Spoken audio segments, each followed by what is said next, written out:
Zaradi tega so strokovna združenja, kjer smo pač sodelovali, smo imeli te analize in smo rekli, nekaj treba ukreniti. In ob analizi uspešnih držav smo ugotovili, da je preživetje oziroma zdravljenje uspešnejše, predvsem zato, ker najdejo več pacientov v začetnih stadijih.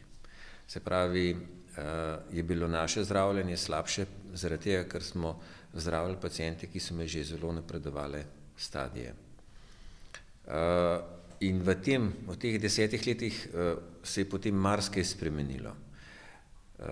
Začetki so bili zelo dobro organizirani, pač vse skupaj je vodil profesionalno odbor oziroma državni projekt je to, ne? In program je bil narejen ravno tako v tem smislu.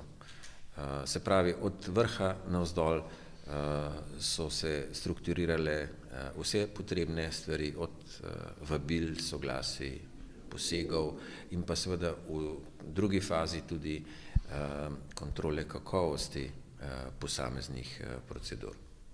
Sedež Svita je v Ljubljani, od koder prihajajo vabila na naključno izbrane naslove. Ja, sedež je v Ljubljani in sicer v sklopu Inštituta za nacionalno javno zdravje.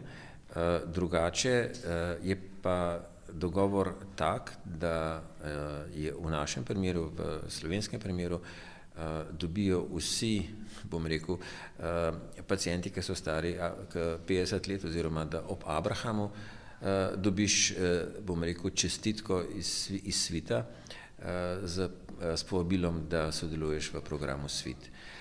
In sodelujo, sprva so sodelovali vsi pacienti od 50. do 70. leta, zato da bi uspešnost še izboljšali, se je potem ta čas raztegnil do 75. leta. Nekatere evropske države imajo celo brez zgornjih omejitev, se pravi, da od 50 let dalje vsi dobijo vabilo za sodelovanje v takih podobnih programih.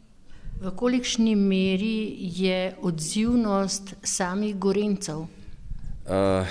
Tudi midva sva del te dobre zgodbe, ker smo na vaši televiziji imeli kar nekaj oddaj, pri katerih smo vabili Gorenjke in Gorenjce, da sodelujejo v Svitu, ne. In tukaj smo bili vedno v, bom rekel, zgornji tretjini ljudi, ki so se odzvali. Kaj je težava teh odzivov? Če je odzivov premalo, se pravi, če imamo mi pod, mislim, da 65% ali pa če imamo pod 60%, ne, potem ne moremo zagotoviti teoretično že izboljšanja naših končnih rezultatov. Kajti, če mi odstranjujemo polipe, ki so večinoma vzrok prikrite krvavitve, potem posledično izboljšamo oziroma preprečujemo tudi raka. In zdaj, če ne zajamemo dovolj veliko populacijo, če ne zajamemo dovolj velik delež prebivalstva, potem se to žal ne zgodi. Zato je bil te aktivnosti, ki smo jih takrat imeli, so bile zelo pomembne, da se je ta odstotek na Gorenjskem močno dvigoval in je še vedno eden od najvišjih.